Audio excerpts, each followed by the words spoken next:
कि भारत गैस के एक सप्लीमेंट के रूप में, एक गैस के सब्स्टिट्यूट के रूप में कोयले से गैस निर्माण करेगी। आपके दिमाग में सवाल बनेगा, कोयले से गैस कल्पना है केवल कि एग्जीक्यूशन भी होता है? एग्जीक्यूशन भी होता है और दुनिया भर में हो भी रहा है। क्या करेंगे हम कोयले से? कोयले से गैस बनाई जाएगी। अब तक क्या होता है?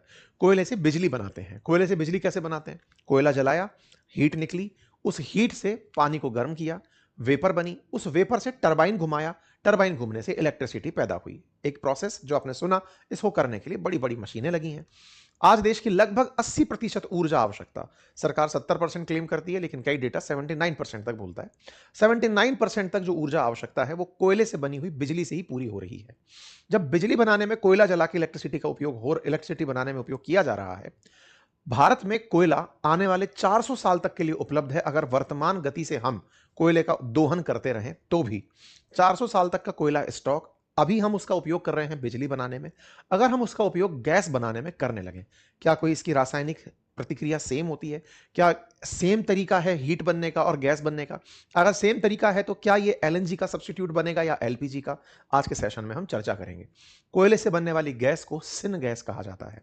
कोयले से बनने वाली गैस जो सिन गैस है, उसके लिए भारत सरकार ने 37,500 करोड़ रुपए का अनाउंसमेंट किया है। भारत सरकार की योजना है कि 37,500 करोड़ रुपए गैसिफिकेशन के लिए, कोल गैसिफिकेशन के लिए खर्च किए जाएंगे। तरीके से कि जमीन के नीचे जब बहुत सारे पेड़ पौधे दब गए, करोड़ों लाखों साल तक दबे रहे, गर्मी और प्रेशर के चलते वो कोयले में कन्वर्ट हो गए।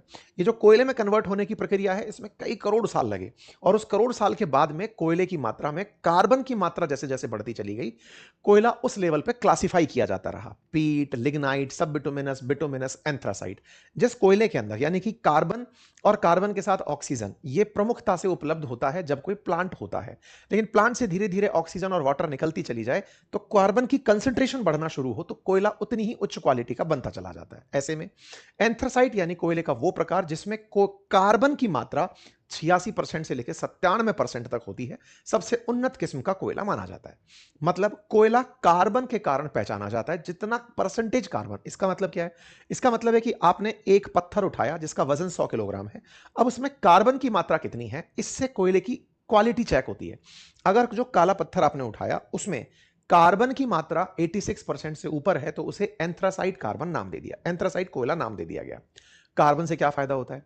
कार्बन ही जलने के बाद, कार्बन के साथ ही जब हम दहन की प्रक्रिया करते हैं, कंबशन की प्रक्रिया करते हैं, तो कार्बन की ऑक्सीजन से हुई प्रक्रिया से ही कार्बन डाइऑक्साइड का निर्माण होकर आता है। क्योंकि कार्बन प्योरेस्ट फॉर्म में अगर उपलब्ध हो रहा है, हाइड्रोकार्बन फॉर्म में अगर उपलब्ध हो रहा है, तो उसके बाई प्रोडक्ट कम बनेंगे। लेकिन अगर उनके साथ में कुछ और अशुद्धियां भी जुड़ती चली गई, सल्फर जुड़ता चला गया, पानी जुड़ता चला गया, और भी जो चीजें एक्स्ट्रा जुड़ती चली गई, तो उन सब का भी ऑक्सीडेशन होगा, तो बाई प्रोडक्ट में और भी बहुत सी चीजें बनने लगेंगी। इसीलिए ऊष्मा उत्पादन के लिए जितना ज्यादा कार्बन होगा उतनी ज्यादा ऊर्जा निकल कर आएगी। यही कारण है कि देश में जो स्टील इंडस्ट्री है वो कार्बन ज्यादा वाला कोयला पसंद करती है, that is anthracite carbon.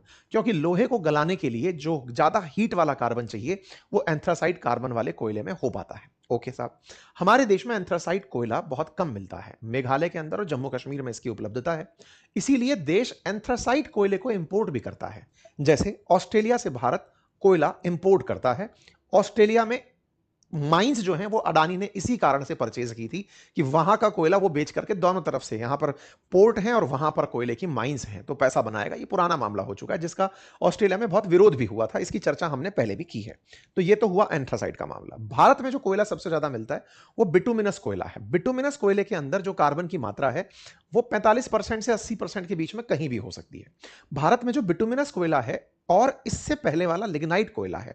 Lignite कोयला जिसके अंदर कोयले की मात्रा 35% तक है, 25 से 35%। इस कोयले से कार्बन मोनोऑक्साइड प्लस हाइड्रोजन पैदा करने की प्लानिंग है।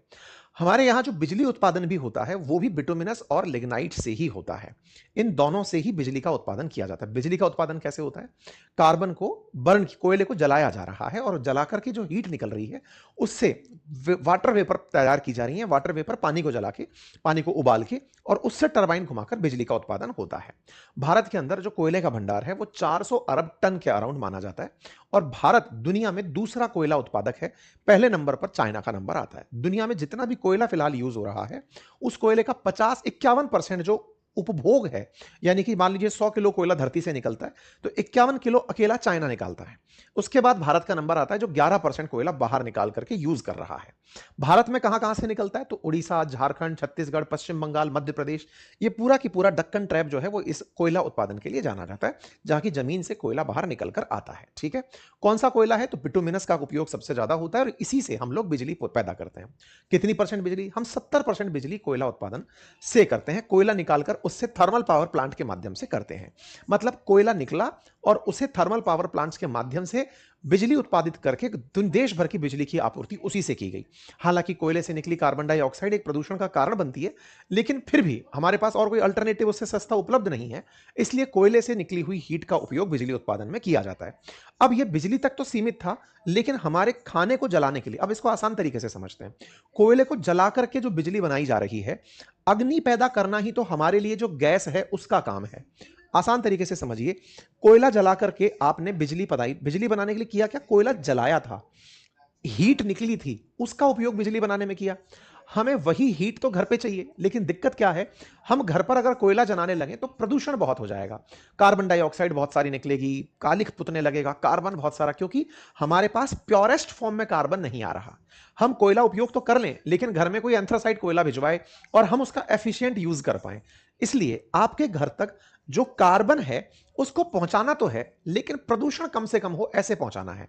जैसे कार्बन जब आपके पास सीएनजी के रूप में पहुंचता है तो वो मीथेन के रूप में आता है, प्रदूषण कम करता है, लेकिन ऐसा नहीं है कि CO2 नहीं बनती है। ऐसे ही जब एलपीजी भेजी जाती है, लिक्विफाइड पेट्रोलियम गैस भेजी जाती है, तो उसमें भी प्रोपेन ब्यूटेन डाली गई है, कार्बन हाइड्रोजन उसमें भी है, वो भी कार्बन डाइऑक्साइड बनाएंगे, लेकिन कालापन उतना नहीं, कालिख नहीं आएगा, अनबर्न कार्बन जो है वो ज्यादा नहीं निकलेगा। ठीक है, ऐसी स्थिति में जब आप सिनगैस बनाने की बात करते हैं तो कोयले को जला करके इससे कार्बन मोनोऑक्साइड और हाइड्रोजन निकाली जाए, उसकी हीट का उपयोग आप लोग कर पाए इंडस्ट्री में, आप लोग कर पाए घरों में, जहां जहां यूज हो सकता है, आप फर्टिलाइजर में, इस तरह से इसका उपयोग सुनिश्चित हो, यह सरकार का प्रयास है। ठीक है साहब, यानी कि कोयला गैस में जब कन्वर्ट हो तो गैस में कन्वर्ट कैसे होगा?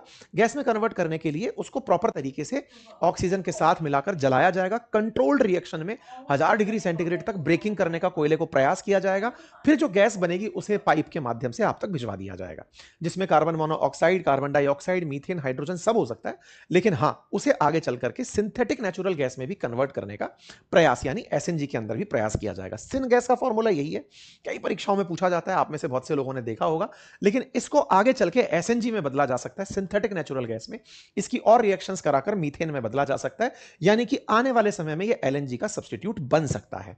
सिन गैस के जो बनने वाले उत्पाद हैं उनमें आपके सामने ये तमाम अमोनिया, यूरिया, ये तमाम चीजें, पेट्रोकेमिकल, ईंधन वगैरह सब शामिल है। तो कुल मिलाकर के हम क्या करने की तैयारी में हैं? हम ऊर्जा का एक अल्टरनेटिव विकल्प सिन गैस के रूप में लेकर आने जा रहे हैं। क्या इससे हमारे पास जो पीएनजी पहुंच रही है ऐसे एसएनजी पहुंच पाएगी? फ्यूचरिस्टिक हो सकता है ये विजन, लेकिन सरकार ऑलरेडी एलएनजी के विकल्प फिलहाल तलाशने लग रही है, पीएनजी के विकल्प तलाशने लग रही है, उसमें सिन गैस का नाम निकल कर आया है। हमें जरूरत क्यों पड़ी? क्योंकि दुनिया में इस समय गैस सप्लाई बाधित हो रखी है, और भारत का विजन अगर 2047 में विकसित बनने का है तो हमें ऊर्जा आपूर्ति में आत्मनिर्भर होना पड़ेगा। फिर चाहे रिन्यूएबल एनर्जी, सोलर प्लांट्स के माध्यम से हो, चाहे न्यूक्लियर रिएक्टर्स के माध्यम से बिजली उत्पादन हो, फिर चाहे कोयले का गैसिफिकेशन से गैस पहुंचना हो, कार्बन की आपूर्ति की जगह ईवी यूज करना हो, तमाम चीजें हमें करनी होंगी। इसी के प्रयास में लगातार लग रहे हैं। क्या यह अचानक पैदा हुआ आइडिया है? नहीं। वर्ष 2021 में भी राष्ट्रीय कोयला गैसीकरण मिशन शुरू हुआ था, जिसमें लक्ष्य 2030 के अंदर 100 मिलियन टन का रखा था, लेकिन इसमें खर्चा इतना है कि लोग आगे नहीं आते। सरकार ने बीच में इसके अंदर 8500 करोड़ रुपए का एक इंसेंटिव रखा था, नहीं आए लोग। अब समय की आवश्यकता को समझते हुए सरकार ने 37,000 करोड़ रुपए, 37,500 करोड़ रुपए और ऐड किए हैं कि लो भाई पैसे लो, आ जाओ, 2026 आ चुका है, 30 में हमें 100 मिलियन टन कोयले से गैस बनानी है, लक्ष्य को पूरा किया जाए।